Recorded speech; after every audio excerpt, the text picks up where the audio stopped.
for weeks. As at this morning, Nigeria had recorded 1,273 cases across 32 states and the FCT. Unfortunately, this includes 40 deaths. I am using this opportunity to express our deepest condolences to the families of all Nigerians that have lost their loved ones as a result of the COVID-19 pandemic. This is our collective loss, and an estimated 2,000 confirmed cases in the first month after the index case. This means that despite the increase in the number of confirmed cases recorded in the first 2 weeks, the measures we have put in place thus far have yielded positive outcomes against the projections. The proportion of cases imported from other countries has reduced to only 19% of new cases, showing that our border closures yielded positive results. These are mostly fellow Nigerians returning through our land borders. We will continue to enforce land border arrival protocols as part of the containment strategy. Today, the Nigerian Center for Disease Control has accredited 15 laboratories across the country with an aggregate capacity to undertake 2,500 tests per day across the country. Based on your feedback, Lagos State Government and the FCT, with support from NCDC, have established several sample collection centers. They are also reviewing their laboratory testing strategy to further increase the number of tests they can perform, including the accreditation of selected private laboratories that meet the accreditation criteria. Several new fully equipped treatment and isolation centers have been operationalized across the country, thereby increasing bed capacity to about 3,000. I commend the state governors for the activation of state-level emergency operation centers, establishment of new treatment centers, and the delivery of aggressive risk communication strategies. Over 10,000 healthcare workers have been trained. For their protection, additional personal protective equipment have been distributed to all the states. Although we have experienced logistical challenges, we remain committed to establishing a solid supply chain process to ensure these heroic professionals can work safely and are properly equipped. In keeping with our government's promise to improve the welfare of healthcare workers, we have signed a memorandum of understanding on the provision of hazard allowances and other incentives with key health sector professional associations. We have also procured insurance cover for 5,000 frontline health workers. At this point, I must commend the insurance sector for their support in achieving this within a short period of time. Nigeria has also continued to receive support from the international community, multilateral agencies, the private sector, and public-spirited individuals. This support has ensured that critical life-saving equipment and materials, which have become scarce globally, are available for Nigeria through original equipment manufacturers and government-to-government processes. The distribution and expansion of palliatives, which I directed in my earlier broadcast, is still ongoing in a transparent manner. I am mindful of the seeming frustration being faced by expectant citizens. I urge all potential beneficiaries to exercise patience as we continue to fine-tune our logistical and distribution processes working with the state governments. Our security agencies continue to rise to the challenge posed by this unusual situation. While we feel deeply concerned about isolated security incidents, I want to assure all Nigerians that your safety and security remain our primary concern, especially in these difficult and uncertain times. As we focus on protecting lives and properties, we will not tolerate any human rights abuses by our security agencies. The few reported incidences are regrettable, and I want to assure you that the culprits will be brought to justice. I urge all Nigerians to continue to cooperate and show understanding whenever they encounter security agents.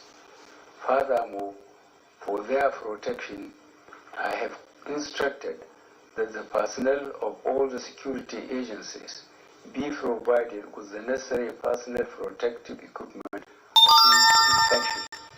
As we continue to streamline our response in the centers of Lagos and FCT, I am gravely concerned about the unfortunate developments in Kano in recent days. Although an in-depth investigation is still ongoing, we have decided to deploy additional federal government manpower, material, and technical resources to strengthen and support the state government's efforts with immediate effect. In Kano, and indeed many other states that are recording new cases, preliminary findings show that such cases are mostly from interstate travel and emerging community transmission. Drawing from this, I implore all Nigerians to continue to adhere strictly to the advisories published by the Presidential Task Force and the Nigeria Center for Disease Control. These include regular hand washing, physical distancing, wearing of face masks covering the public, avoidance of non-essential movement and travels, and avoidance of large gatherings. Fellow Nigerians, for the past 4 weeks, most parts of our country have been under either federal government or state government lockdowns. As I mentioned earlier, these steps were necessary and overall have contributed to slowing down the spread of COVID-19 in our country. However, such lockdowns have also come at a very heavy economic cost. Many of our citizens have lost their means of livelihood. Many businesses have shut down. No country can afford the full impact of a sustained lockdown while awaiting the development of vaccines. In my last address, I mentioned that federal government will develop strategies and policies that will protect lives while preserving livelihoods. In these 2 weeks, the federal government, state governments have jointly and collaboratively worked hard on how to balance the need to protect health while also preserving livelihoods, leveraging global best practices while keeping in mind our peculiar circumstances. We assessed how our factories, markets, traders, and transporters can continue to function while at the same time adhering to NCDC guidelines on hygiene and social distancing. We assessed how our children can continue to learn without compromising their health. We reviewed how our farmers can safely plant and harvest in this rainy season to ensure our food security is not compromised. Furthermore, we also discussed how to safely transport food items from rural production areas to industrial processing zones and ultimately to the key consumption centers. Our goal was to develop implementable policies that will ensure our economy continues to function while still maintaining our aggressive response to COVID-19 pandemic. These same difficult decisions are being faced by leaders around the world. Based on the above and in line with the recommendation of the Presidential Task Force on COVID-19, the various federal government committees that have reviewed socio-economic matters in the Nigeria Governors Forum, I have approved a phased and gradual easing of challenges in FCT, Lagos, and Ogun states effective from Monday, 4th of May 2020. However, with aggressive reinforcement of testing and contact tracing measures while allowing restoration of some economic and business activities in certain sectors. Furthermore, new nationwide measures are to be introduced as follows. A. There will be an overnight curfew from 8 p.m. to 6 a.m. This means all movements will be prohibited during this period, except for essential services. B. There will be a ban on non-essential interstate passenger travel until further notice. C. Partial and controlled interstate movement of goods and services will be allowed for the movement of goods and services from producers to consumers. And D. We will strictly ensure the mandatory use of face masks or coverings in public, in addition to maintaining physical distancing and personal hygiene. Furthermore, the restrictions on social and religious gatherings shall remain in place. State governments, corporate organizations, and philanthropists are encouraged to support the production of cloth masks for citizens. For the avoidance of doubt, the lockdown in FCT, Lagos, and Ogun states shall remain in place until these new ones come into effect on Monday, 4th May 2020.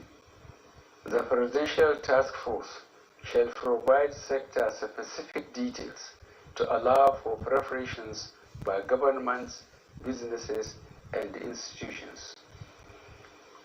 In respect to the above guidelines, the state governors may choose to adapt and expand based on their unique circumstances, provided they maintain alignment with the guidelines issued above. To support our businesses and traders, the monetary and fiscal authorities shall deploy all the necessary provisions needed for production to continue and thus job restored. These revised guidelines will not apply to Kano State. With regards to Kano, I have directed the enforcement of a total lockdown for a period of 2 weeks effective immediately. The federal government shall deploy all the necessary human, material, and technical resources to support the state in controlling and containing the pandemic and preventing the risk of further spread to neighboring states.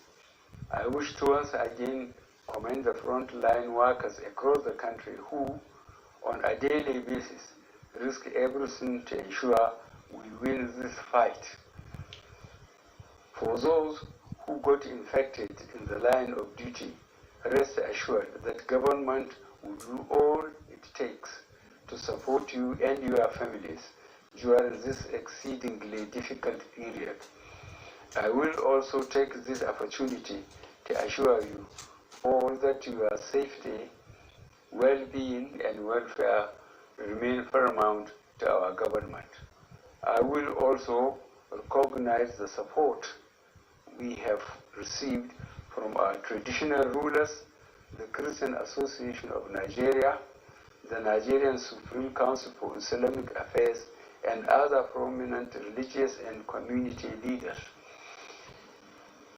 Your cooperation and support have significantly contributed to the successes we have recorded to date. I will urge you all